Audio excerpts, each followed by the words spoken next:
963 476 இருக்கு. இந்த மாதிரி பெரிய பெரிய வேல்யூஸ் இருக்கு. ஸோ இதெல்லாம் பெருகி கண்டுபிடிக்கிறது ரொம்ப கஷ்டம். ஸோ அதை நம்ம என்ன பண்ணலாம்னா ஃபர்ஸ்ட் இந்த 963 நான் என்ன பண்ண போறேன், ஏன்னு வச்சுக்க போறேன். 476 பின்னு வச்சுக்க போறேன். அப்போ 963 ஏ சப்ஸ்டிட் பண்ணணும். அப்போ என்ன வரும், A plus B the whole ஸ்கொயர்னு வருமா, plus A minus B the whole square divide by 963 ரெண்டு தடவை எழுதிக்கலாம். A square plus B square எழுதிட்டேன். A plus B the whole square formula எல்லாருக்குமே தெரியும். என்ன ஃபார்முலா ரொம்ப ஈஸி தான்.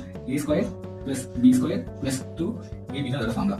பிளஸ் ஏ மைனஸ் பிக்கு அதேதான். A square plus B square minus 2ab அவ்வளவுதான் வித்தியாசம். கீழே இருக்க அப்படியே எழுதிட்டேன். ஏ ஸ்கொயர் பிளஸ் பி ஸ்கொயர் எழுதிட்டேன். ஓகே, இப்போ நம்ம இதுல பாருங்க பிளஸ் 2ab இருக்கு, மைனஸ் 2 ரெண்டும் கட் ஆயிடுச்சு. அப்ப A square plus B square plus மறுபடியும் A square plus B square divide by A square plus B square வரும். இப்போ இந்த ரெண்டு ஏ ஸ்கொயர் இருக்கா, அப்ப 2a square plus 2b square divide by A square plus B square போட்டுரும். இந்த ரெண்டு காமன் வெளில எடுத்துரும். ரெண்டு எடுத்தா A square plus B square divide by A square plus B square வரும்.